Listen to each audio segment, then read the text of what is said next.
Good evening everyone and welcome to our Legacy special.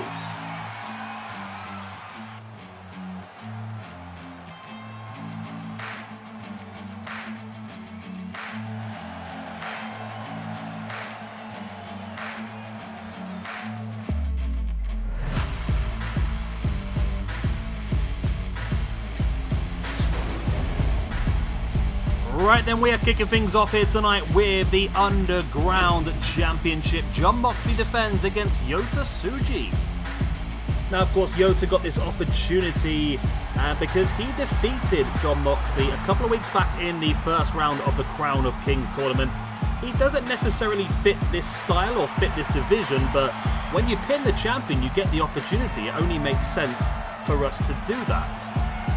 Of course, he was knocked out in the second round himself, but yeah, when you pin a champion in the universe mode, you've got to get the opportunity. Yota Tsuji currently sits on -2 after 4 matches overall in SWE, whereas Jon Moxley currently sits in 32nd place on +10 after 50. He's had a fantastic year so far, +8 from 9 matches this year, and of course holds the SWE Underground Championship. Right then, the referee holds the belt up high. That is what it is all for here this evening. This will be Jon Moxley's second ever defense. He defeated Razor back at Forbidden Door to win the championship, and then he defended it at Invasion against Tank Abbott, and now he faces Yota Tsuji. Of course, the rules are no pinfalls, no countouts, no disqualifications. The only way to win is by knockout, submission, or referee stoppage. And will we see Yota Tsuji go 2 for 2 against Jon Moxley this year? I still would say that Jon Moxley has to be the heavy favourite to win this match.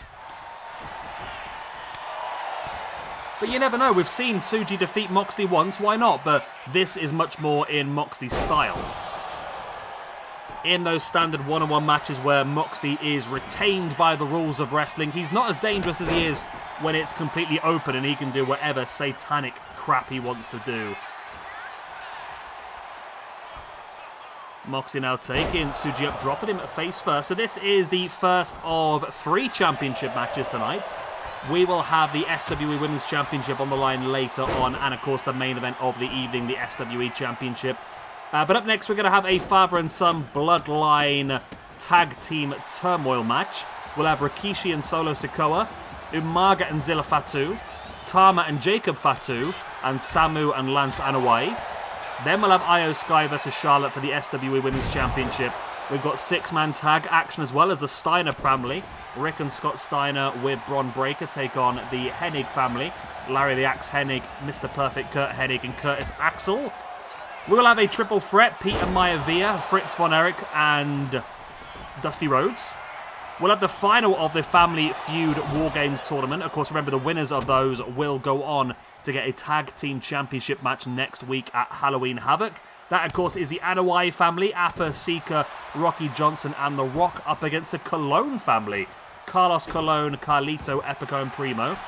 I'm surprised the Colon family got as far as they did, to be honest. I really thought they'd be eliminated first round to the Guerreros, but here they are in the finals. And then, of course, your main event of the evening, Roman Reigns versus Cody Rhodes in a Bloodline rules match. Of course, the stipulation for that match was set last week when Sika got a one-on-one victory against Dusty Rhodes, and that allowed Roman Reigns to pick the stipulation. So yeah, big night for you tonight. And again, apologies, better late than never, of course. I've had a bit of a long week. I lost power for a couple of days at home, which was fun. And then I had to work away for a couple of days. So it's been a bit of a manic week. But hopefully we're back on the straight and narrow now. And I'll be honest, Yota Tsuji has dominated the majority of this match. I'm a bit surprised, really, just how well Yota Tsuji is doing. I just thought when we got into the Underground rules match type, Moxley would absolutely dominate, and at the moment it has been very much even, if not in favour of Tsuji, as Moxley, though, stalking, and look at the diving elbow right into the back of the head. The referee says to continue. Doesn't believe enough damage has been done as of yet to finish the match off. Yota Tsuji fighting back now. Look at the strikes into the face, taking down Moxley. Moxley. Oh, wow, Moxley just about held on to not fall to the outside, and Tsuji comes diving in and takes him down with a bulldog. Tsuji now stamping on the arm, and now in. Went for the curb stomp on the outside, looking to summon the spirit, of course, one of Moxley's greatest friends and greatest rivals from his history, Seth Rollins. Moxley avoided it into the Ace Crusher, locked in a submission, but Tsuji was able to break free. And look at that big Death Rider on the outside by Moxley, taking down Yota Tsuji before now rolling him over and dropping a knee right in the back of the head. And it does seem that Yota Tsuji is starting to struggle here. Moxley was, of course, very slow at the beginning, but he's definitely grown more and more into the match and is starting to take more and more control. And it could be a matter of time here. Look at those knee strikes right into the side of the head.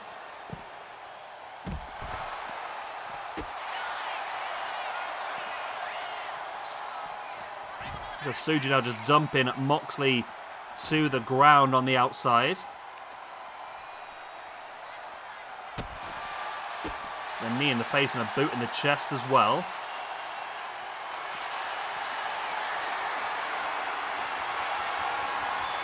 And look at Moxley now. Going to use the turnbuckle post. Wow. Just sending Tsuji ribs first. Incredibly painful.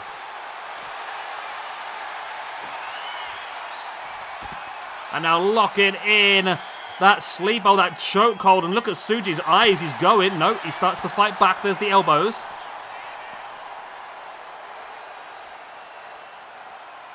Tsuji back up. There's a strike in the face. Moxley sending the arm out the way. And Moxley now hooking the arms in with another big Death Rider. But referee says continue on. Moxley had the look.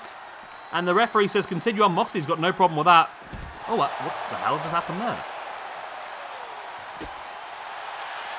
Tsuji just completely recuperated instantly, span around and caught Moxley now. Tsuji taking Moxley up in with a Falcon Arrow.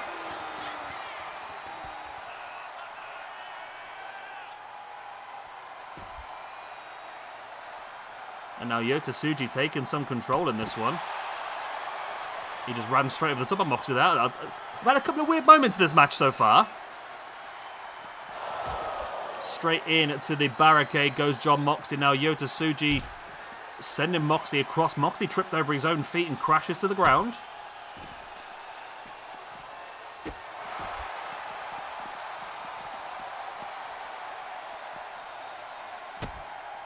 Stamp on the chest now by Yota Tsuji, and he's going to go for that curb stomp, and this time he does hit it on the outside.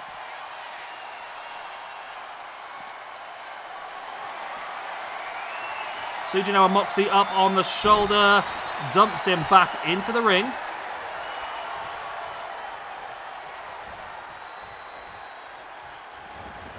Yota now backing away into the corner, lining up Moxley for something, dives in, oh, running forearm into the back of the head. Maybe he is suited for this.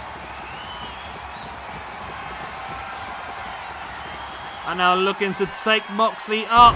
In with that big Falcon Arrow. The referee's called it. We've got a brand new champion. What? Wow. Wow, wow, wow. Okay. I mean, I was not expecting this at all, but Yota Tsuji is your brand new Underground champion.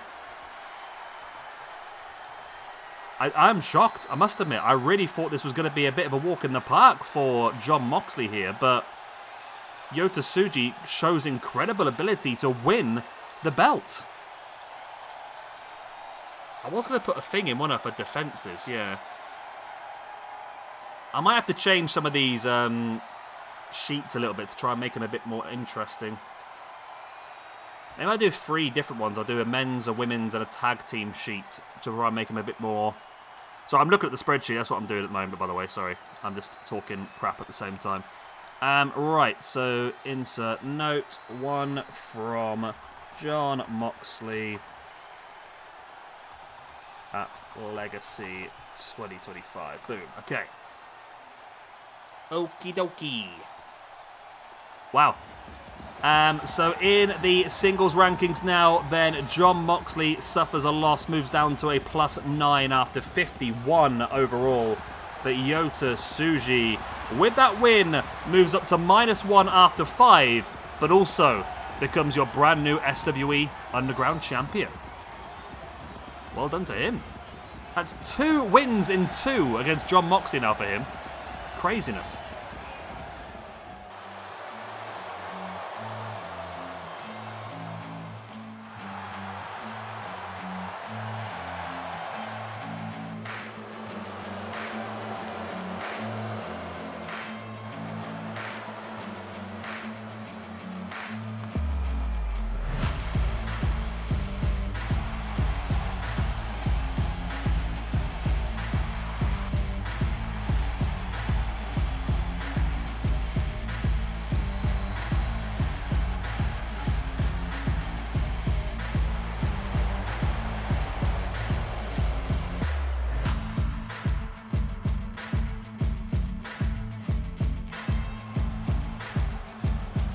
Right then, father and son tag team elimination action. We've got Umaga and Zilla Fatu, Rikishi and Solo Sikoa, Samu and Lance Anoa'i, and Tama and Jacob Fatu.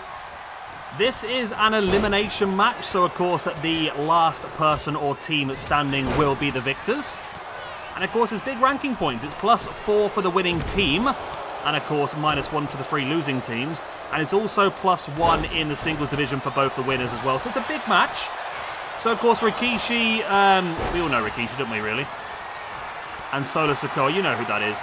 The only ones are a bit more tricky. So Umaga, of course, is the one with the face paint on, and Zilla Fatu is the guy with the long white trousers. Samu is the one with the perm and the black tights with Samu written on his leg. That sort of gives it away. Lance Anoa'i is with the black glittery trousers with a purple belt. Tama is the one with the Hawaiian shirt on his legs. And of course Jacob Fatu, everyone knows Jacob Fatu as well. Okay, that's a very basic understanding of who's who. Let me have a quick goosey gander at the ranking system then. So first of all, let's look at Rikishi. I spelled it wrong. Not Ricky Dozan, Rikishi. Rikishi is on -1 after 12 matches.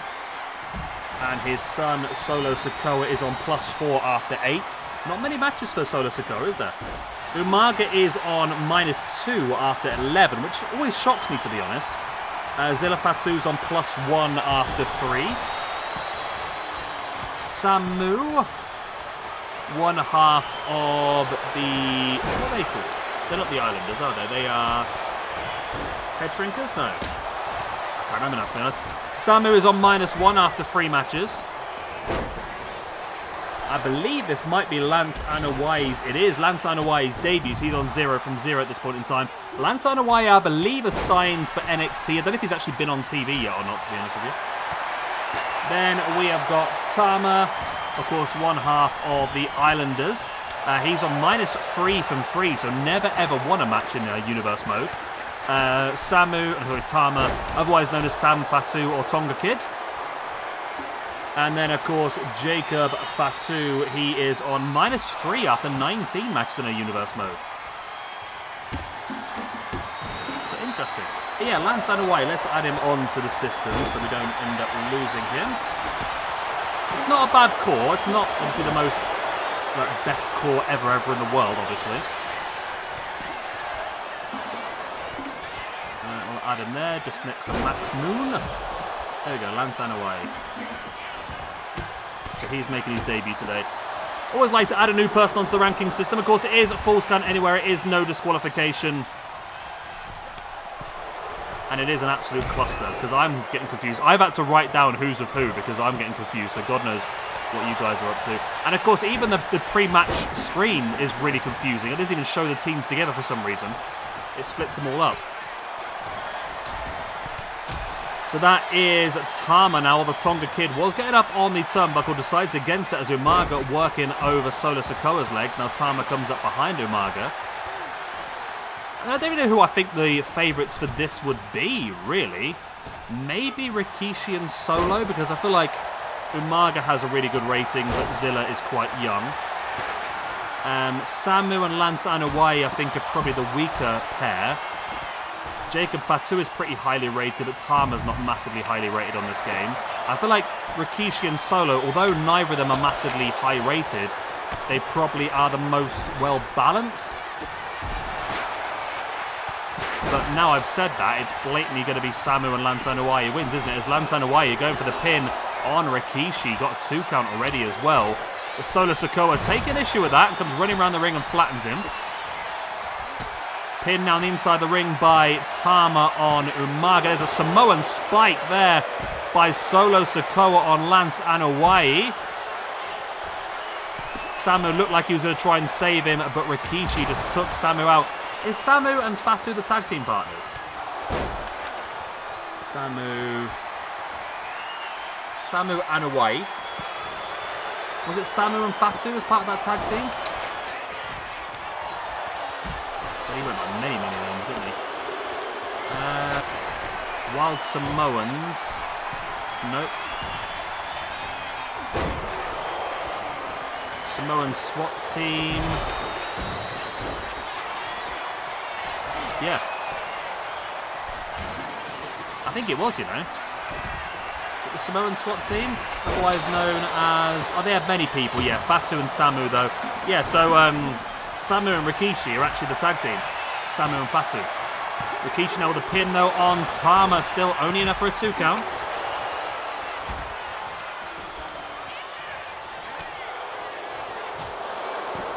Rikishi now up on the shoulders, in with the power slam.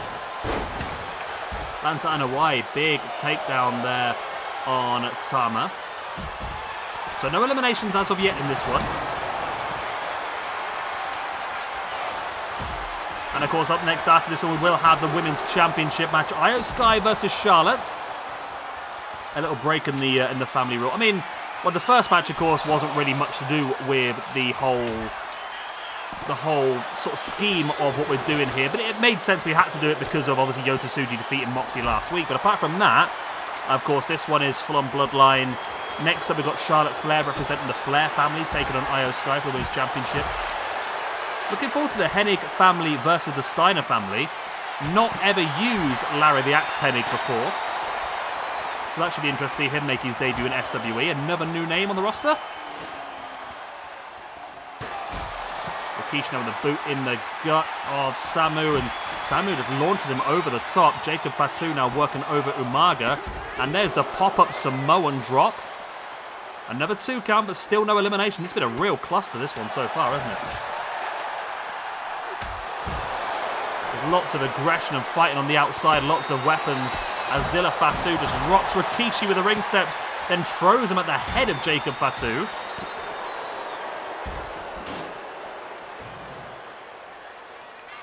Solo Sikoa now taking down Samu, and Zilla copying the same move against Tama. There's the pin. No, still only a 2 count. No one's getting freaking eliminated from this match, are they? The bloodline is thicker than water. Wait, I don't know why I said that, to be honest. Incredible resilience, though, by all members of this family. They are well known for not giving up, as there's a Samoan spike by Solo Sikoa on Umaga. There's the pin. Zilla Fatu saw it pretty late. He was coming across. I don't think he was going to get there in time to break it up, as Rikishi now taking Zilla up on the shoulders. In with a power slam. Solo and Jacob Fatu, big enemies there in real life now, aren't they? Well, I say in real life, I mean in WWE. Lance Anoa'i. Yeah, Lance Anoa'i, I think, is going to be the weakest member in this match. Literally just signed up. I was looking for him. Well, let's have a quick look. Lance Anoa'i, yeah, signed up for NXT in the summer of 2024. Oh, okay. And apparently it was announced 2 weeks ago he'd left. I didn't even know that. It was reported that Anoa'i had signed with WWE in summer 2024 and had been assigned to the NXT brand. On October the 10th, 2025, it was announced that he had left the company after not wrestling a single match. He'd had sporadic matches in he had sporadic appearances in WWE. before originally signing. Back in 2015, he was used as an enhancement talent, teaming with Rhett Titus against the Ascension. He was also alongside Rhett Titus again at a live event to take on the Authors of Pain. He faced Shane McMahon in a match on Raw. Okay. And he also lost a match to Drew McIntyre. He's had some big matches then, hasn't he, really? Ah, okay, so they actually used him as part of the Bloodline back in then, because Drew McIntyre attacked him after the match, and Roman Reigns, his cousin, came down and made the save. Okay, we are seeing eliminations now, though. I think that was Jacob Fatu is gone. Eliminated by Zilla. I think it is, you know. That's big. He's also worked for MLW as well. Not the most deepest of wrestling careers at the age of 33, to be honest. So he's probably not really... I mean, when you get signed up for NXT at the age of 32, it's a bit much, isn't it, I suppose? Lance Anoa'i now with the Samoan drop. He heard me talking crap and he hits the big Samoan drop on Solo Sikoa. There's the pin for the 1, the 2. Oh, only a 2 count.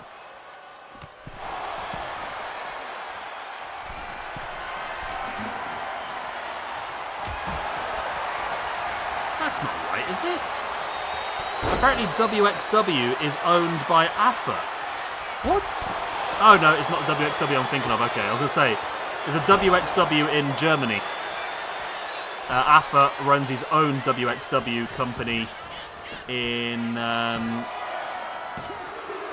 somewhere else. There goes Lance Anoa'i, eliminated by Solo Sikoa. Yeah, is that still going? The world...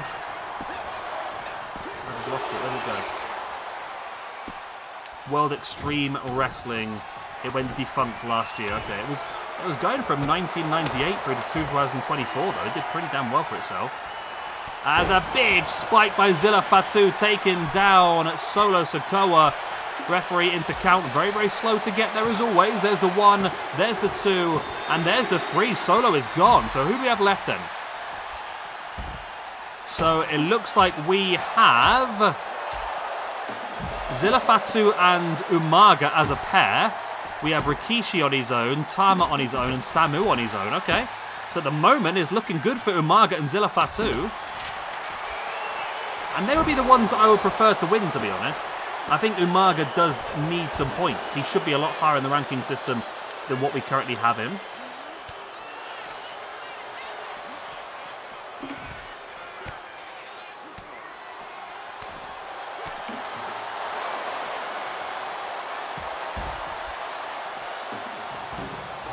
It's just a chance. I mean, really, if the likes of Rikishi, Tama and Samu can work together, they might be able to take out one of Zilla or Umaga and really make it... Interestingly, Zilla is the only son left. It's all these sons that have been eliminated so far. Look at Rikishi raining on the strikes on to Umaga. Pin now by Tama on Samu. And there goes Samu. So Samu and Lance Anoa'i, the ones that I said I didn't think were going to do very well, have been eliminated first in this match. So that means Lance Anoa'i on his debut moves down to a -1 after 1. And Samu's going to move down as well. I'm just going to copy and paste Lance Anoa'i's name because we might as well put him onto the tag team rankings. Why not? Can't beat a bit of a father and son tag team action, can you? So Samu and Lance Anoa'i. Samu and son. Why not? Why not call him Samu and son? Why not? Okay. So they move down to -1 as a tag team as well. And then, of course, Samu in here is going to move down to a -2 after 4 matches. So now it's essentially 2-on-1-on-1. And Rikishi and Tama really need to work together to make sure they don't get completely overwhelmed. Because as soon as one of those go, it's going to be 2-on-1. I mean, at this point, it's very unlikely to me that Umaga and Zilla Fatu do not win this. Especially with that driver by Umaga. And now the big Samoan spike on Tama, the Tonga kid. Flattened by Umaga. And he is gone from this one. So Tama now moves down to a -4 after 4. Jacob Fatu moves down to a -4 after 20, which is not great.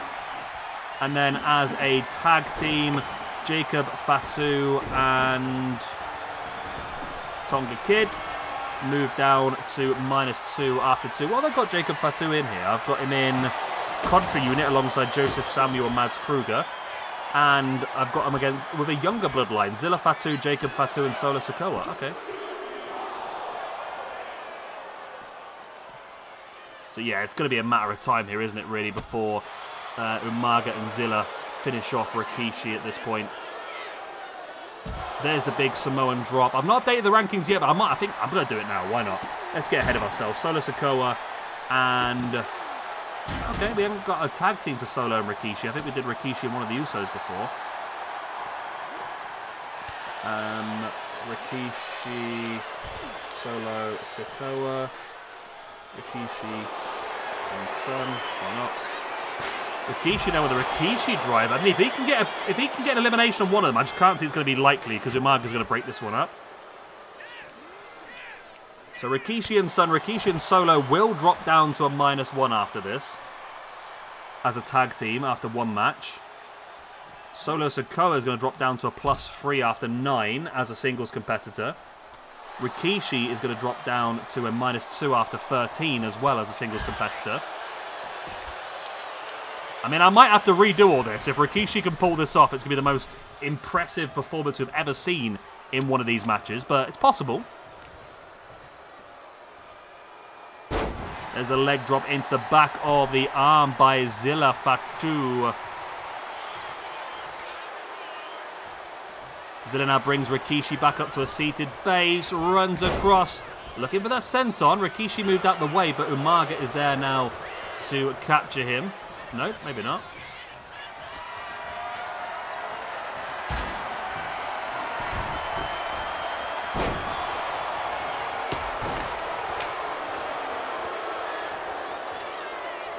Rikishi now going to drop his body weight across the chest of Umaga. Oh my god, Umaga was able to survive. I don't know if Zilla would have got there, you know. That could have been the big chance. But there's the big spike by Zilla. He did that running back senton, missed it. But still should be in control of this one. Drops into the pin for the 1, the 2, and there it is, the 3 count. So Zilla Fatu is now going to move up to a +2 after 4 matches. Umaga, he needed that point. He really did. That victory moves up to a -1 after 12. And as a tag team, we haven't actually got Umaga and Zilla Fatu as a tag team yet. So again, we will add them onto the ranking system. Umaga and Son. So it is Umaga and Zilla Fatu. Is it 1 T or 2 T's? And of course it's 1 T. Is it 1 L or 2 L's? Zilla Fatu is 2 L's. Yeah, okay. I thought it was. I just want to double check. I don't want to spell it wrong. Right then. And of course they're going to get a massive boost here because not only are they going to get the point for the win, but of course 3 bonus points for defeating multiple opponents at once moves them straight up to a +4 in the tag team rankings, which puts them straight up into 19th position. I'm not saying they're going to get a tag team opportunity, but it's possible with big wins like that, isn't it, really? So there we go, that was the end. Zilla Fatu and Umaga both get to the end. Massive victory. And again, now I think about it, it was the obvious way. I don't know. I said Rikishi and Solo are a bit more balanced, but of course Umaga, I think, was the highest rated man in this match. But it was Zilla Fatu who ended up showcasing his ability and getting the final pin. Right. Let's move on to some more championship action.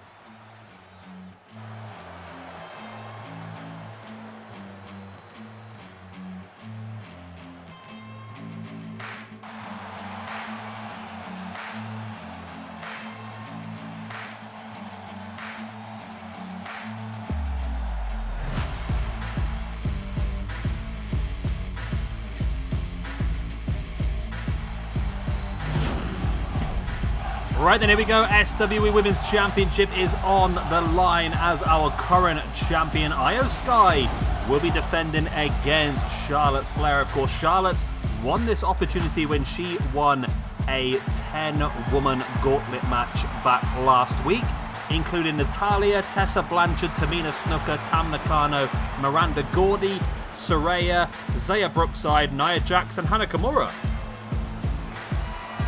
That was 10 women, all from famous bloodlines. And of course it was Charlotte Flair who got a lot of eliminations along the way as well. So not only winning the match, but also getting herself very high up now to only second in the women's rankings, only behind Asuka. And of course, as you saw during the entrance, Io Sky is the current double champion in SWE, holding both the Women's Championship and the SWE Women's Tag Team Championships as well. Of course, they've held those belts since they won them back at When Worlds Collide against the Bella Twins. They did defend them back against the Culling at NXT TNA Showdown a couple of weeks back. And Io Sky straight away running in with the Hurricane. Io Sky has had a pretty good year as well. Like I said, current current double champions are what I'm looking for. She is currently +8 this year with only 2 losses to her name. 1 singles loss, 1 tag team loss. But 4 singles wins and 4 tag team wins as well. Plus a couple of bonus points for getting some points in elimination matches. I think her actual singles loss may have been a gauntlet match as well. Or if not a gauntlet match, it was a big elimination match, I'm pretty sure. Io Sky now grabbing the legs of Charlotte. Charlotte fighting away. Charlotte's definitely going to have the size and strength advantage in this one. And is Charlotte a former? Let me have a quick look. Alright, Charlotte is a former SWE Women's Champion in the past. She won it back in the early years, back in 2021, I would assume. She was the 3rd ever SWE Women's Champion, defeating Beth Phoenix before then going on to lose it to Trish Stratus later on. She's also a former 1-time SWE Bloodsport Women's Champion as well, defeated Thunder Rosa before later on losing it to Ronda Rousey. So yeah, she's held 2 belts already in SWE, so she's done pretty damn well for herself. Former 2-time champ. And that's something I should add. I was looking at adding some more stuff in. Maybe we should add a tab for championships won in the past. So how many times champion people are. I mean, we do have that essentially on the list of all the previous champions. Yeah, I think we might change that soon. I don't know. I think I just love a bit of spreadsheets. Love a bit of. Is this going to be a count out? No, Io Sky. No, hang on a minute. That's wrong, isn't it? So Io Sky would have won and would have held the championship there, but she doesn't want to win that way. Evidently, she wants to actually get the proper pinfall victory. She had the 10 count there sorted. But she's not that kind of wrestler. She wants to prove that she's better than Charlotte. She wants to put Charlotte back to the back of the line and make her have to fight all over again to get back.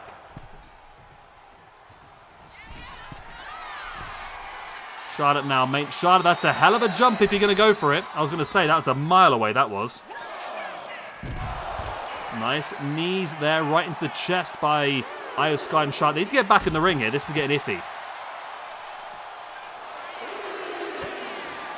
Strikes in the face now by Io Sky, but Charlotte caught it, and Charlotte now looking to take... Nope. Now, of course, Charlotte can't win this one by... Well, she can win it by count-up, but she won't ever get the championship. Champion's advantage is in place. She is heading up to the top once again. But again, I don't think it's a very good... Nope. It was too far away. She decides to come back to the top, and that's giving Io Sky a chance to get back in it. There's a boot in the gut. She's just a bit quicker than Charlotte.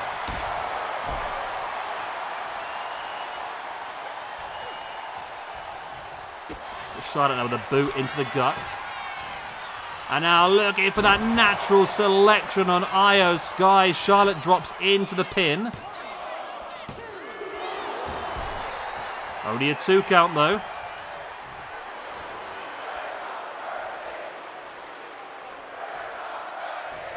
Charlotte stalking Io Sky. In with a backbreaker, sending her down to the ground hard. Of course, hit that one natural selection. Wasn't enough. Charlotte now heading up to the middle rope. We've seen her go to the top twice already. She hasn't gone for a single dive yet. This time she does, and she does hit the crossbody. It's high risk, and it was high reward today.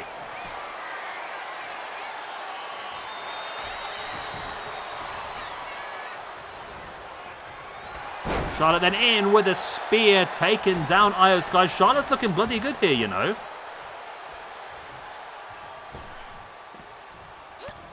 And Io Sky's been busted open as well. Gets back into the ring. There's a boot right in the back of her leg, though, by Charlotte. And Charlotte looks like she's going to win here. She's looking to be absolutely dominating. Boot right in the face of Io Sky. Charlotte now dragging Io back towards the middle of the ring.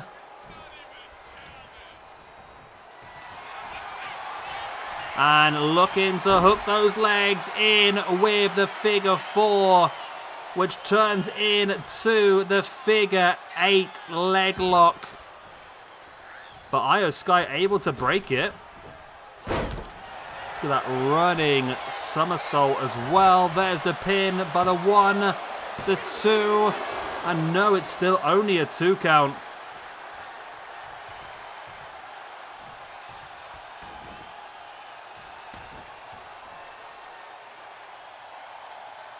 Io Sky lifts herself back up in the corner. Charlotte's there, gets a knee right in the face. Io Sky backing away into the corner, running in with the elbow strike. And now look at the boot right in the face as well.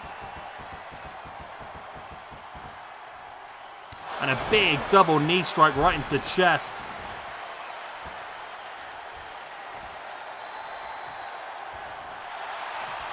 Io Sky now in.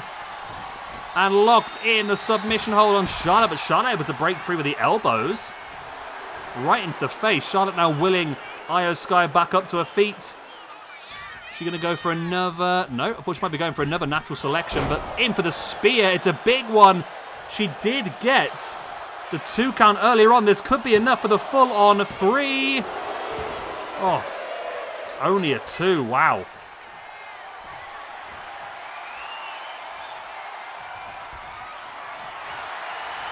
Io Sky now taking Charlotte up. Charlotte slides out of the back. Wow. Taking down Io Sky. And now locking in the headlock. Using those strong legs. Cutting off the blood flow to the brain of Io Sky. Io, though, able to roll it through. Look at a big boot right in the face by Charlotte as well. Io Sky just pushing Charlotte away. Charlotte stumbled to her knee, but she's back up now. Io sends her off the ropes. Drop kick right into the knee. Really painful. And look at the up palm as well by Io Sky. Now pops up to the top. Charlotte getting back up to her feet. Io Sky dives in with that drop kick. Heading up to the top once again. Is she thinking moonsault maybe? She turns. There is that moonsault by Io Sky. She's used it to win many matches in SWE in the past. Will it be enough as the referee just slap in the face of Charlotte Flair? As you do.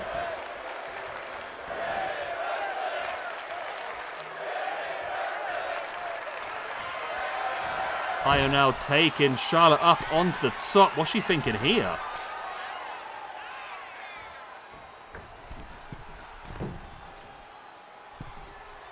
And now standing Spanish fly from the top by Io Sky on Charlotte Flair.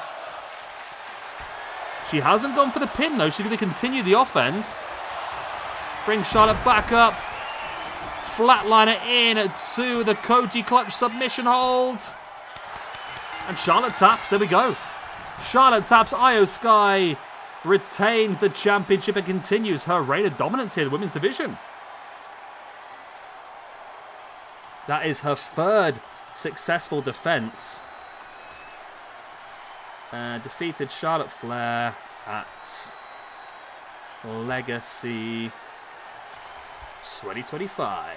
Okay, there we go. In the female rankings then, Charlotte Flair with that loss, her second loss of the year, moves down to a plus 14 after 41. And Io continues her good run, moving up to a plus 11 after 33 matches.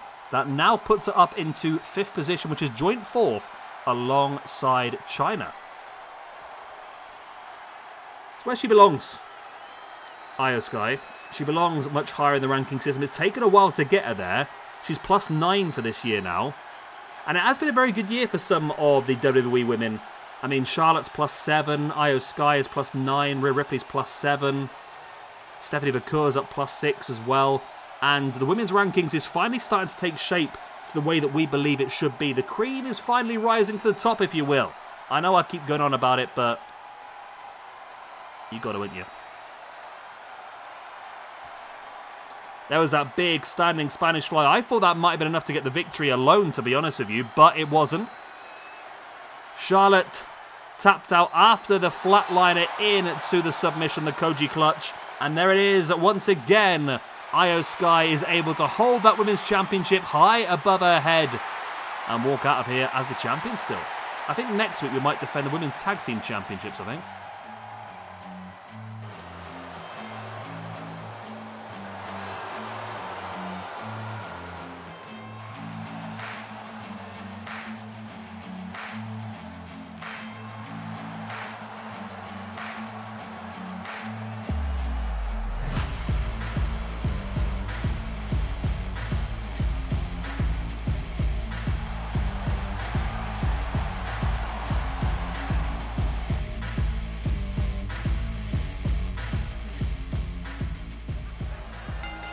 Right then, here we go, 6-man tag action. We have got the Steiner family versus the Hennig family. The Steiner family, of course, Rick and Scott Steiner with Rick's son, Bron Breakker.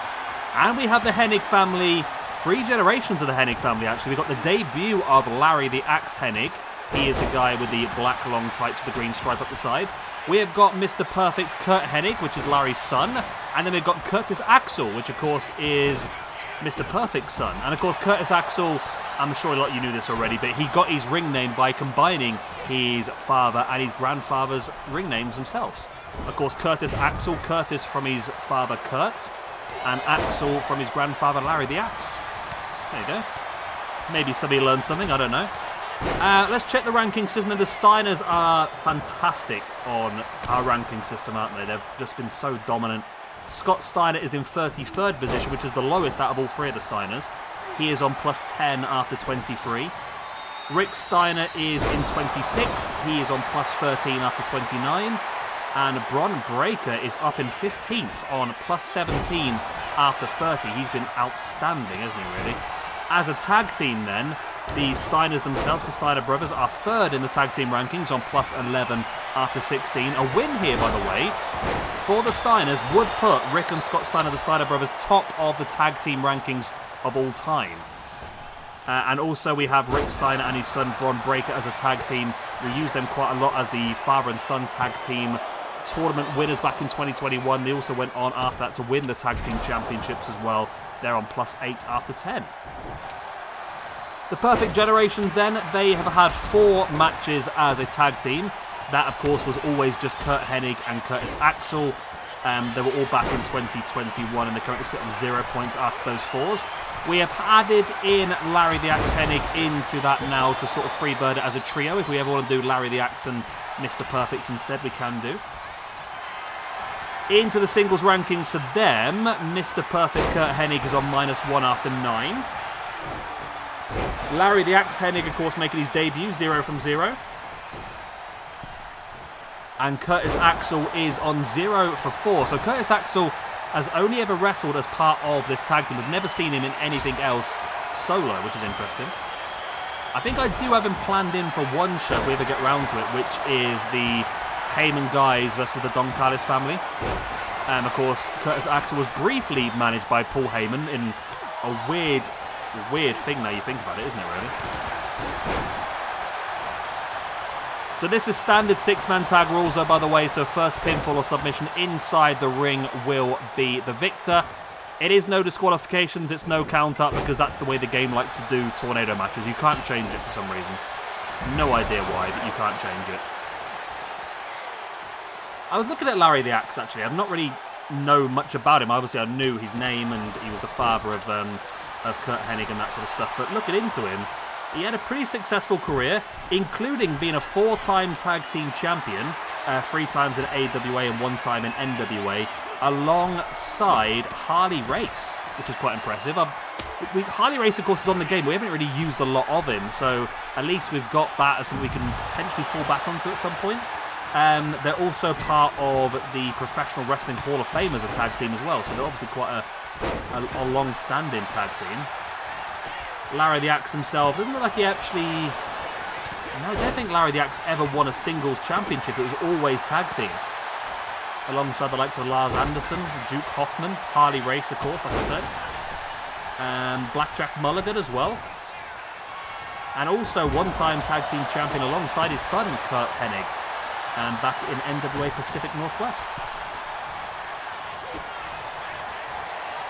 So yeah, I mean, this really could go either way. I feel like just the way the momentum and the ranking system currently is, it feels like it's an absolute cert for the Steiners. They've just been absolutely outstanding for such a long period of time. I'd be surprised if they don't go on to win. But, I mean, on paper, there's every opportunity that the Hennig family could go on to win. But when Bron hits you with a big spear like that, it becomes very difficult, and the Steiners are in control. Bron with a pin now on Mr. Perfect. There's only a 2 count.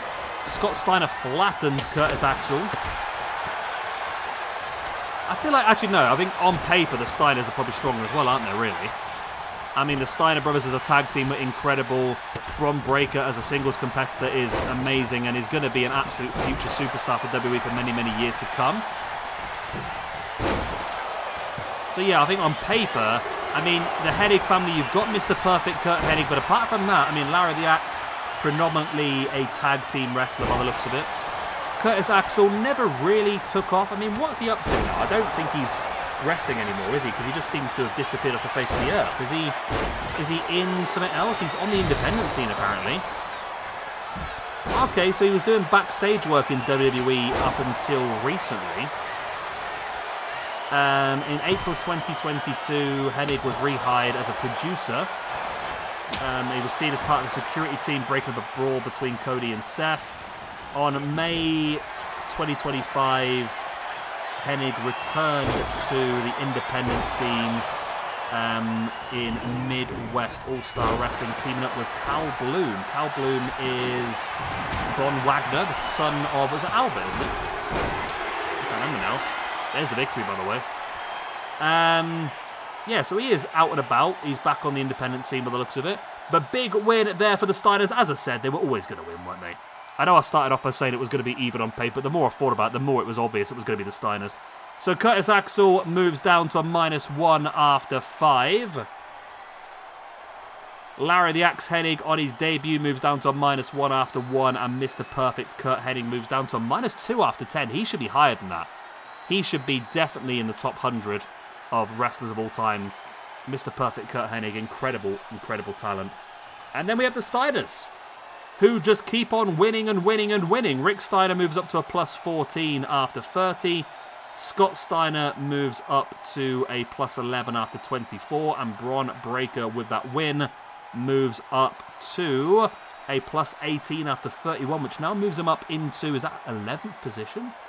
12th position. He's 12th position, but he's equal with 9th, with Daniel Bryan, Jeff Cobb, and Malachi Black. Wow, okay, and then into the tag team rankings as well then. So the Steiner brothers now go top of the tag team rankings. Big win for them. That's their 5th tag team victory of the year, by the way.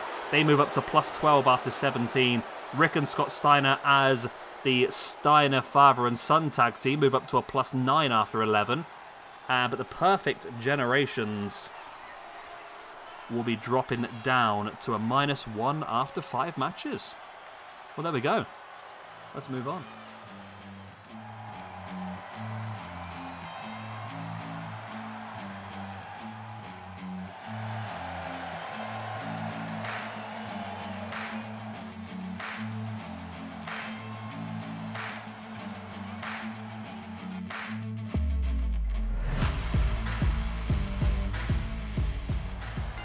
Right then, up next, we have got a triple threat, including 3 of the patriarchs from huge wrestling bloodlines.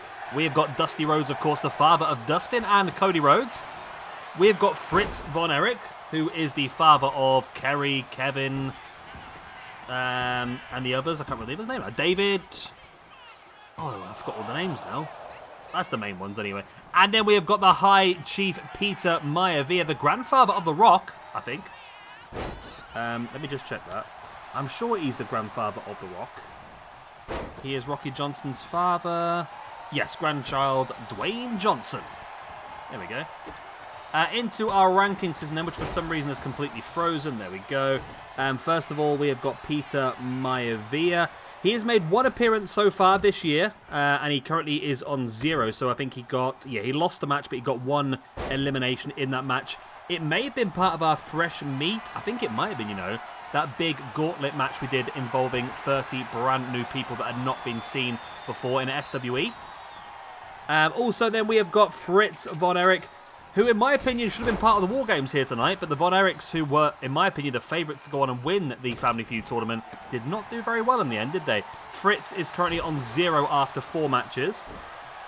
And then finally, Dusty Rhodes, he is the one who is struggling, -8 after 16 matches, but this is a triple threat. This is a big opportunity. Remember, in triple threats, we give out 3 points to the winner, so that's 1 point for the win and 2 bonus points for defeating multiple opponents at once. So, big chance here for Dusty to get himself 3 points. It would only move him up about 20 or 30 positions, but it would move him up massively in terms of points. I mean, to go from a -8 to a -5 would be a huge jump in 1 match, and it's something he needs to do because there is no way on earth that Dusty Rhodes should be the lowest rated wrestler of all time. Well, there's only 1 guy lower than him at the moment, which is Jack Gallagher, who we haven't used in quite some time for obvious reasons. But, I mean, this one could go either way. All 3 of these guys are very talented. I do think Dusty is the highest rated at the 3 on the game, so in my opinion, he should be the favourite to win, but I think his momentum is so bad because the amount of losses he's had so far in SWE. Of course, standard triple threat rules do apply here, so no disqualifications, no countouts. First pinfall or submission inside the ring will be the winner. And that's all the faff I got to tell you. Now, don't forget, we've still got 2 more matches left after this one. Up next, we will have the final of the Family Feud tournament, the Anoa'i family. So, Peter Maivia's son, Rocky Johnson, his grandson, The Rock, Dwayne Johnson, Afa and Sika, will take on the Colon family, Carlos Colon, Carlito, Epico and Primo. And, of course, that is before our main event of the evening. Roman Reigns defending the SWE World Championship in a Bloodline rules match against Cody Rhodes, which I'm hoping I've set up correctly, but I don't honestly know because it's a very confusing match type. But I think I had to set up allies, which is what I've done. I've set up allies that make sense for both people, though we should see the correct people make entrances in theory, but we will have to see how it goes. Weird and wonderful things have happened on this game. Big boots in the face there by Fritz Von Erich on Dusty Rhodes. And look at these big clubbing blows now across the chest of Peter Maivia as well. Fritz is looking strong here. Dusty gets around the back, and good opportunity here for Dusty. Fritz is taking out the High Chief, but Dusty was trying to take advantage of the situation, but Fritz saw it coming and took him out. And a lovely dropkick taking down Dusty. Pin now on Dusty. It's only a 2 count. Is that just a running headbutt? It seemed that way. Peter Maivia now with the pin. It's a 2 count. It was close, though.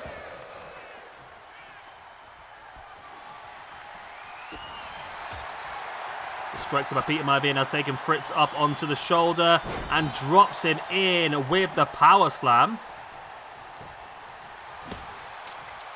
Peter Maivia now with the kendo stick right across the gut, and then the spine of Dusty that snaps it over the chest of Fritz Von Erich.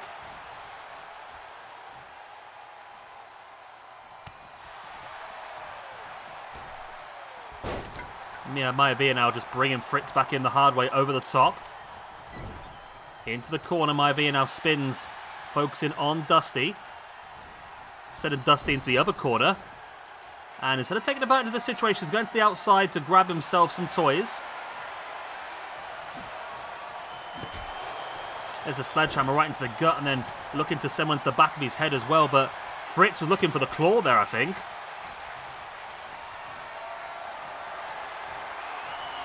Dusty now with Peter Maivia up on the shoulder, drops him neck first across that top rope, and now Fritz striking down with the kendo stick on Peter Maivia. Dusty's nowhere near. This could be enough. It's only a 1 count. Wow.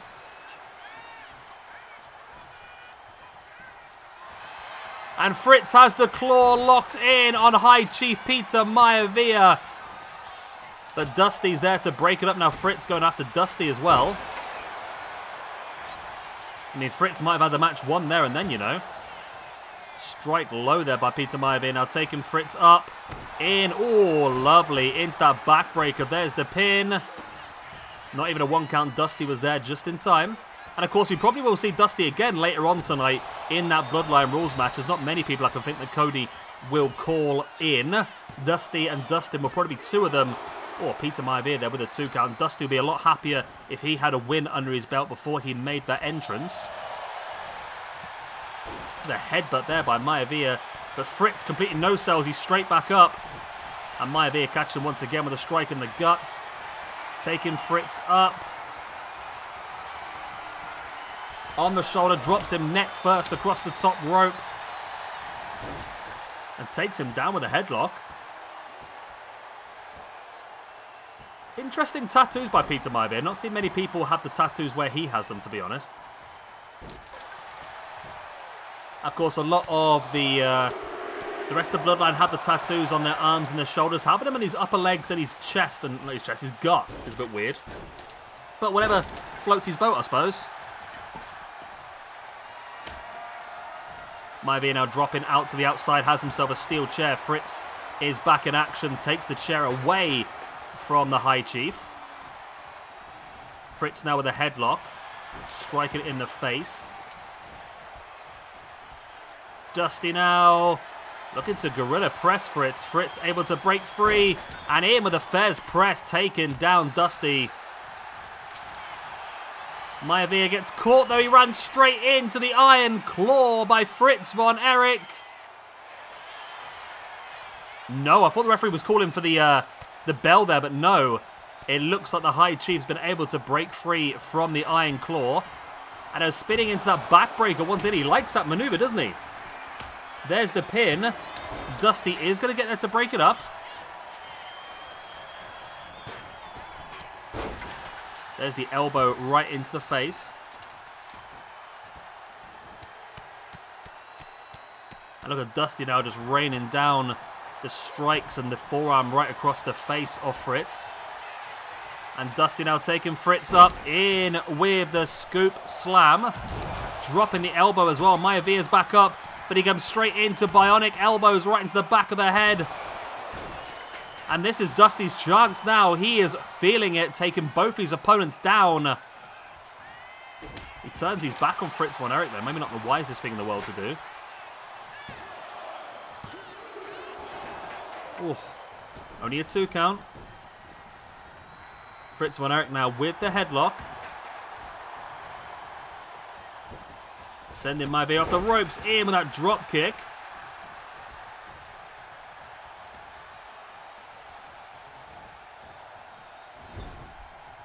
Fritz now face first into the turnbuckle. Once again, Dusty spins him round, slams him head first into that top turnbuckle. Fritz fighting back, then there's the elbow in the gut, sending Dusty in instead. And Fritz now looking to chokeslam Dusty. Oh, but Peter Maivia with a steel chair in the back of the head of Dusty. Fritz now taking Maivia up with a scoop slam. Fritz von Erich now with a kendo stick. Oh, Dusty clotheslines it out of his hands. And now drops the elbow once again into the back of the head. Big bionic elbows. Maivia's back in now though. Dives straight into the pin on Fritz. Trying to take advantage, but Dusty was still...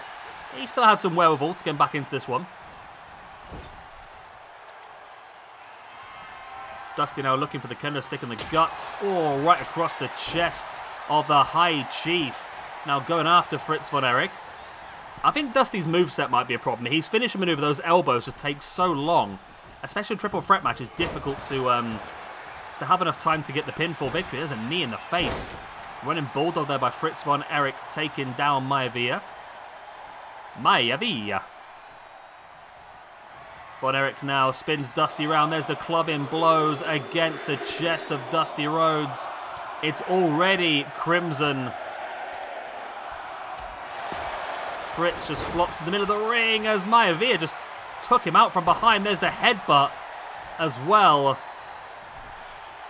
Fritz von Erich is back up. There's a strike in the face of the High Chief. And now the boots into the head and the chest of Dusty. Dusty fighting back with a boot of his own. Fritz there, lovely hip toss, taking down Dusty. He's got it. Nope, okay. It looked like he was going to go for the Iron Claw there, but decided against it. Went after Peter Maivia's arm. Now, a kick right in the shins of Dusty. Fritz has gone for the pin. Peter Maivia is nowhere to be found. Fritz could have this. No, it's only a 2. Fritz von Erich now striking the gut of Peter Maivia. Rolls him through. There's a boot right in the spine. Dusty now, good back rake. Taking Fritz up. Fritz fighting back out of the backdrop. Dusty now with that scoop slam. Off the ropes he goes. In with the elbow drop. Feeling funky. There's the pin for the 1. For the 2. And Dusty's got it. Dusty Rhodes finally. Oh my God, Dusty. Oh, I mean, I'm not pulling favourites, but my God, thank God that Dusty Rhodes won that one. He now moves up to a -5. He gets +3 from this one. I say it only moves him up from 1,119th up to 1,099th. So it's not really moved him up a huge amount. It's moved him up 20 positions, but that +3 is a huge relief for him. And hopefully it's the beginning of the movement up the rankings in general, because where he is at the moment is shocking. Fritz von Erich is... Oh. For some reason I've got the word Fritz just hidden somewhere. Okay. He loses match. He moves down to a -1 after 5. And the High Chief, Peter Maivia, is going to move down to a -1 after 2. There we go. There we go. Thank God Dusty really needed that. He's had such a terrible time for years now. He's had one positive year, which was in 2023 when he had one match and he won it. I mean, apart from that, he's had negatives every single year, apart from now. He was at a -1 this year. Now he's at a +2 after this big victory. And yeah, hopefully, we get some more use out of him. We can see him move his way up the rankings even further. And like I said, I think we might even see him later on this evening as part of our Bloodline rules match. It depends if I've set it up correctly. Who knows?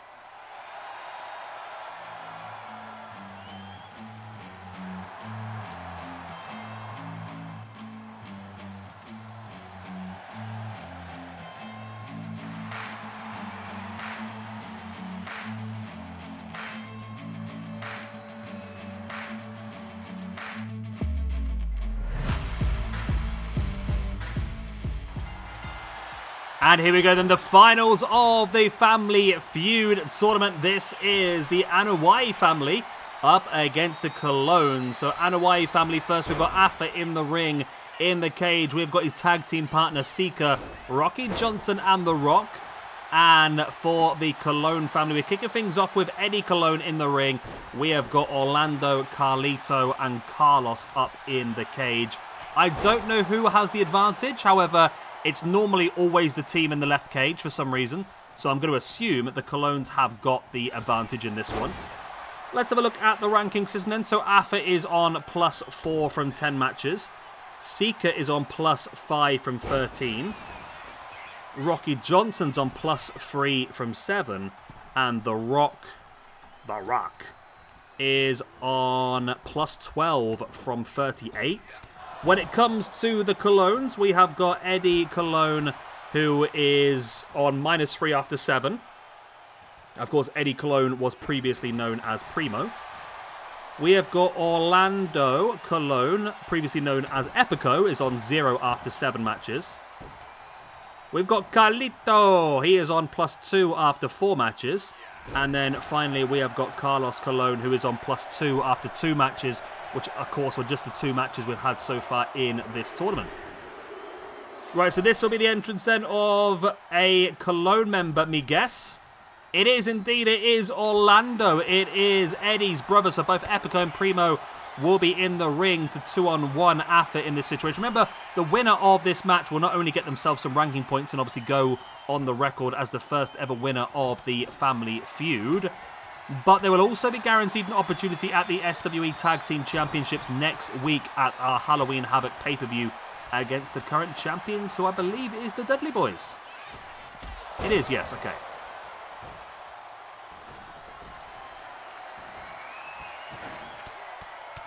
At the moment, Orlando's really taken his time. He's sent in a table, a steel chair, and a sledgehammer. I don't know if the timer begins when he enters the ring. Whether the timer begins as soon as he's released from the cage, we'll find out pretty soon. Of course, the next entrant will be a member of the Anoa'i family. Oh, there's a Kit Kat. Hello, Kit Kat. Oh. My microphone just smashed into the other microphone. I'm dual microphoning for no apparent reason. And this is going to be the opportunity then for the Colon family to really take advantage here and do as much damage as they possibly can in these 2-on-1 situations, or the 3-on-2, or even the 4-on-3 situation later on. They need to do whatever they can, really. As the countdown has now begun, and in comes, that looks to be Sika. We're going to have both the tag teams, of course. These will be the 2 winning tag teams to move on for the opportunity at the titles next week. It'll be either the Colones, Eddie and Orlando, or it will be Afa and Sika. What about Afa? Were Afa and Sika the head shrinkers? I'm getting confused with all these different tag teams now, to be honest. Wild Samoans, okay. Afa and Sika, the Wild Samoans. Samu and Fatu were the Wild Samoans, and the Islanders were Tama and... Oh, yeah. No, I've lost it. I was getting there. I was getting close. So Sika... Oh, we could do that, actually. Sika... So we've got another family feud thing being set up for the future, in theory. I'm just looking at different teams we could have in there, but... I think the team of Sika, Roman Reigns, and Rosie. Because, of course, Sika is the father. And for those of you who don't know, Rosie is in Rosie and Jamal, or Rosie is in the... what was his name? Rosie as in... The dodgy superhero one. I can't remember what he was called as the superhero. Alongside the Hurricane, wasn't it? And that is Roman Reigns' brother. As is Carlito to enter next. This will give the Colon family a 3-on-2 advantage once again.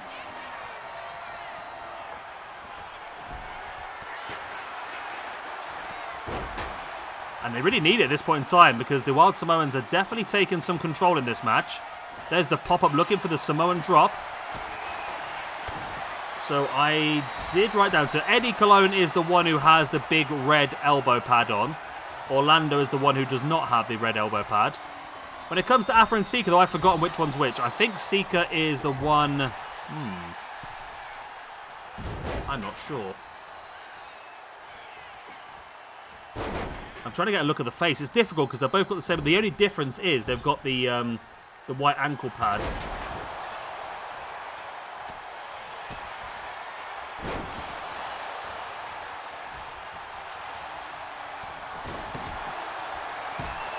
I'm not sure which one.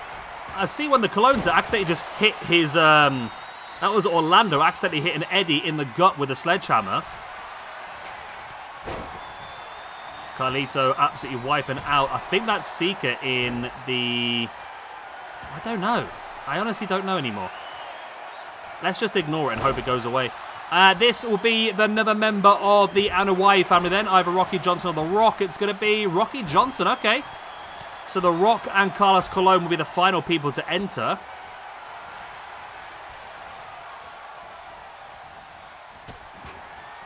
And Carlito there goes straight through a steel tape.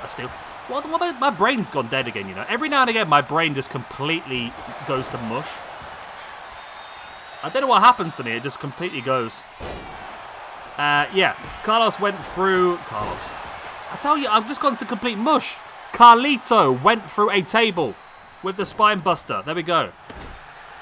Re-engaged, hopefully. My brain is completely like in overdrive trying to figure out which Samoan's which. That's the problem. That completely flattens him. I think that's Afra in the right-hand ring. I think that's Afra in the right-hand ring. I might be completely wrong though. I honestly don't know. Let's just ignore it. That is Orlando there with a neck breaker in the left-hand ring. Rocky Johnson's not really had much of an impact since starting this match, I must admit.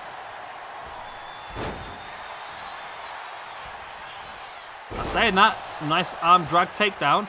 So we've got like a 2-on-1 situation happening in both rings at the moment. In the left-hand ring, we've got 2 members of the Anoa'is and 1 Cologne. In the right-hand ring, we've got 2 Colognes and 1 Anoa'i.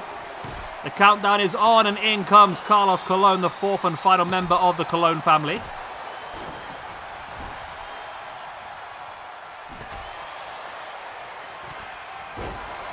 And he is bringing another table into the action. So remember the rules of this one then. So when The Rock is finally released and enters the match, the bell will go, the match will begin, and it will be first pinfall or submission to get the victory. Of course, if you do escape the cage, that is classed as a forfeit, and you will lose for your team. So it has to be a pinfall or submission victory. And the damage has been done, and especially to Afa, Sika, Epico and Primo, because they, of course, were the first 2 from each side in the match. So they're the ones that have taken the most damage so far.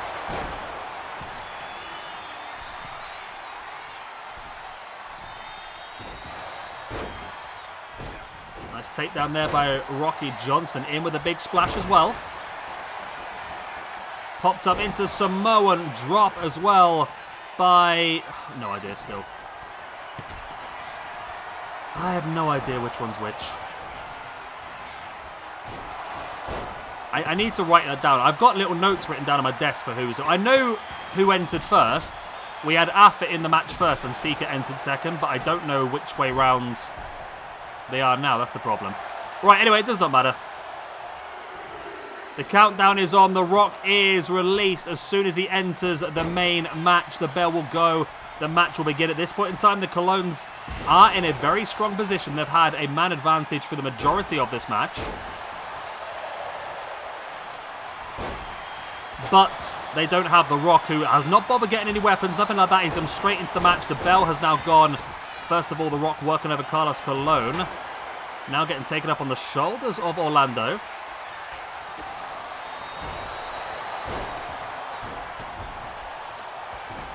I mean, if it is the Anoa'i family that get the victory here in the opening ever family feud tour, that would make sense, in fairness. They are one of the biggest names in wrestling as a family, of course. They're one of the biggest families in general, aren't they? There's bloody 9 billion different members of the Bloodline across different eras and different places now, aren't there, really?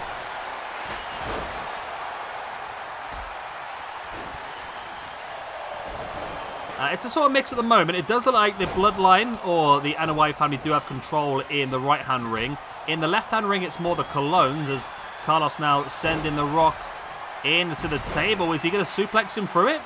He's going to give himself a go. He does. The Rock goes straight through the table by the suplex by Carlos Colon. Rocky Johnson now dropping Carlito on his arm.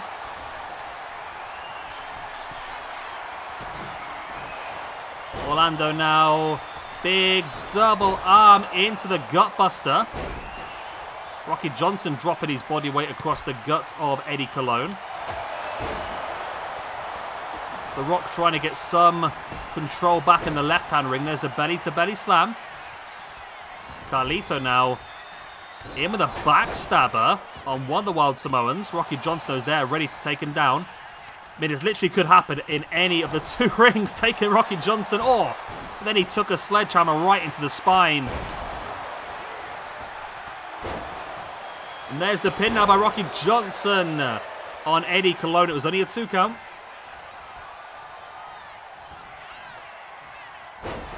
Big Samoan drop there on Orlando Colon on the debris of the broken table.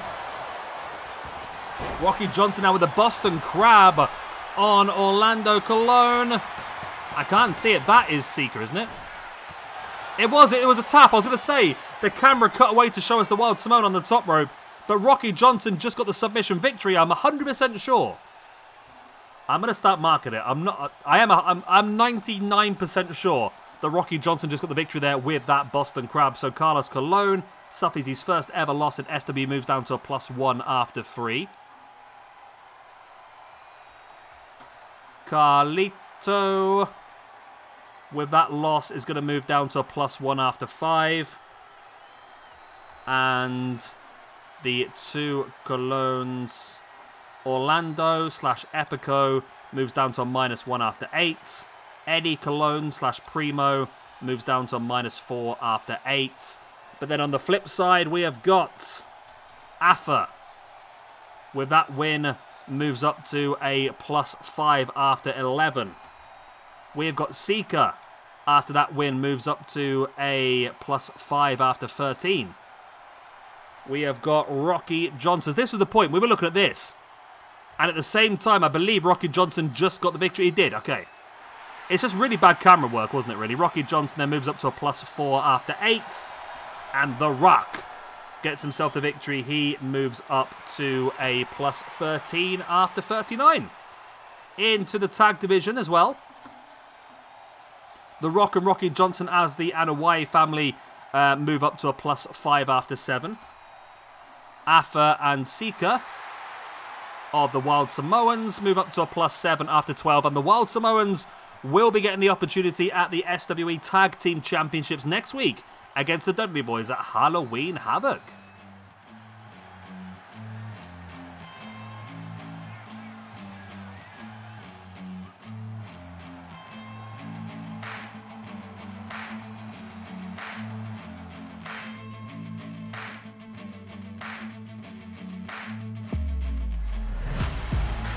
Right, then it's time for the main event of the evening. You have got your SWE World Champion Roman Reigns defending the belt against the winner of our recent Crown of Kings tournament. That, of course, was Cody Rhodes. Now, that tournament, of course, was the top 32 from this year's PWI 500. Cody was seeded #1 and was able to get through 4 or 5 opponents now, I can't remember how many it was, and take the crown in that tournament, giving him this opportunity here today. And of course, this is a Bloodline rules match that was decided when we had Dusty Rhodes facing Sika earlier in the week. The winner was able to decide the stipulation for this match. It was won by Sika, Roman Reigns' father, and he picked the Bloodline rules match. So we should see, in theory, some interference from both of these famous Bloodlines. But then again, this is WWE 2K25, so who knows what the hell is going to happen. 9 times out of 10, it doesn't really work, does it? So let's see if it's going to work here today. So Roman comes in as the champion. Cody, of course, in incredible form. He's had a fantastic 2025 so far. Roman currently sits in 4th in the ranking system on +27. He's +12 for the year. And of course, he's actually equal points with Okada, who is in 3rd place. He's only 1 point behind Bret Hart in 2nd and 5 points away from the top spot, which is currently held by Will Ospreay. And Cody Rhodes, he is, I think, the most informed person in SWE. No, actually, he's 2nd, only behind Will Ospreay. Cody Rhodes +13 this year. He's +9 overall. Shows you how badly he started, though. He started on -4 this year. Had an incredible, incredible run to get to this point. And it could be even one better if he walks away here with the SWE World Championship. Alright then. Let's see how we get on. So the Bloodline rules match, I don't really know how it works. I think I've trialed it once or twice in the past, and it's never really worked out very well for me, but I really thought it was the most sensible thing to use for the storyline. What I was going to do is, if Dusty had beaten Sika, I was going to go down one of 2 routes. I was either going to go down the route of a Texas deathmatch, of course, with the Rhodes family being from Texas, it made sense. Evidently there's weapons in this one, so we probably could have done that anyway. Or I was going to go down the route of potentially a cage match to stop any interference. But we've ended up with a Bloodline rules match, which is pretty fun. We've not used it in a very long time. But like I said, I think when I have used it in the past, I've always had issues because the game is not great at actually utilising what's there for it. It just ends up being a singles match of weapons. And I do have a fear that that could be the case here, but as I said, I will try not to re-record anything unless there is an actual bug or a problem. And if they don't call in the support they have, it's a bit like a hardcore match. If they don't use a weapon but still get the win, they've still got the win. But we'll see how it goes. Hopefully, I'm just hoping that we do see some people. And I'm hoping that I set up correctly as well. I did a bit of work trying to figure it out. I think you have to set people up as allies, and then the game will pick from those allies who it wants to bring in. So, obviously, Roman is easy. We've got the Bloodline. We've got his father, Sikoa, so forth. Cody was a bit more tricky. Of course, we do have his brother, Dustin. We have Dusty. I've also put in there the fellow members of Legacy, Ted DiBiase Jr. and Randy Orton, as well as his former manager in AEW, of course, Arn Anderson. But there we go for the pedigree already pretty early on in the match, and that could have been interesting, to say the least. If it hit that pedigree pretty early on, we could have had the match finished there and then.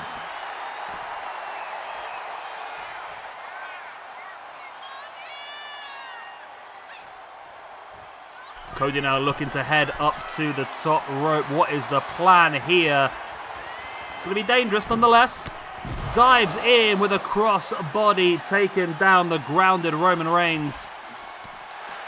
There's the boot. Ah, here we go. There's an Uso. It's main event Jey Uso running down to attempt to assist his cousin Roman Reigns.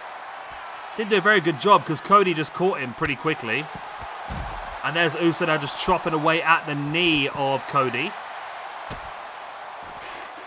Be interested if he did this as like a, maybe if he did it like a best out 2 out of 3 falls to give the match more time maybe, or, oh hello, it's Sami Zayn as well, it's a 3-on-1. 2 members of the Bloodline are here to help Roman Reigns out against Cody Rhodes. No members of the Rhodeses' family yet turned up. Interesting.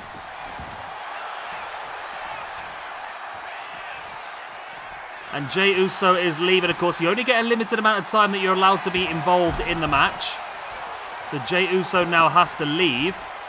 And in comes Damian Priest. Okay, I have no idea what the hell I'm doing on this game then, evidently, because why on earth is Damian Priest here? I set all of Cody's allies up. And for some reason, Damian Priest has come to try and assist. And Jey Uso is still here. Okay, I am so confused right now. This is so confusing, and it is what it is. Of course, the match is between Roman Reigns and Cody Rhodes still. Those are the only 2 people who can get a pinfall and a victory. Jey Uso working over Damian Priest on the outside of the ring, allowing Roman and Sami to continue to tackle Cody Rhodes. I don't understand this game mode. There's no link between Damian Priest and Cody Rhodes as far as I'm aware. There's a spear though by Roman on Cody. Doesn't go for the pin though. Looks to continue the assault with a gut wrench powerbomb. There's the pin. And oh, it was almost a 3 count. Wow.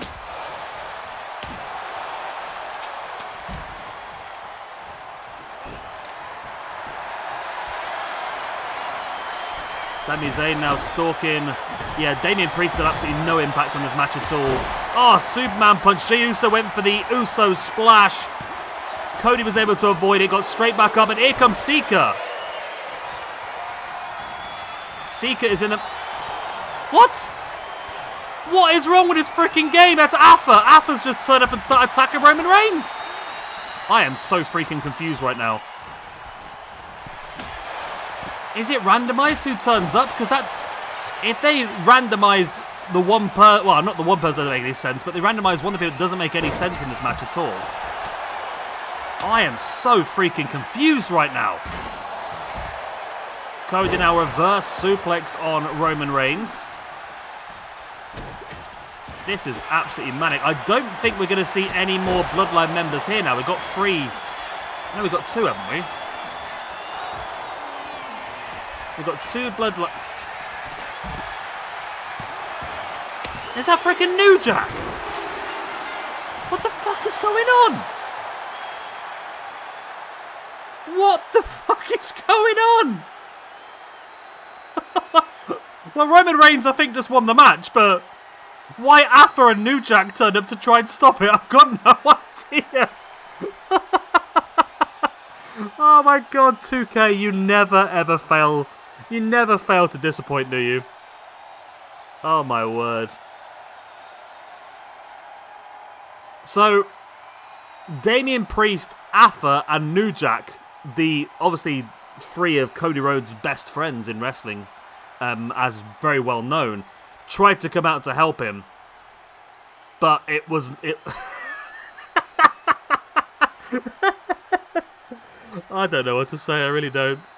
Well, that's not how I expected this week to go, to be honest. I mean, it's a great win for Roman Reigns. He retains the SWE Men's World Championship, but I am absolutely lost. Mentally, physically, I've got no idea, but either way, Roman Reigns is still your SWE World Champion.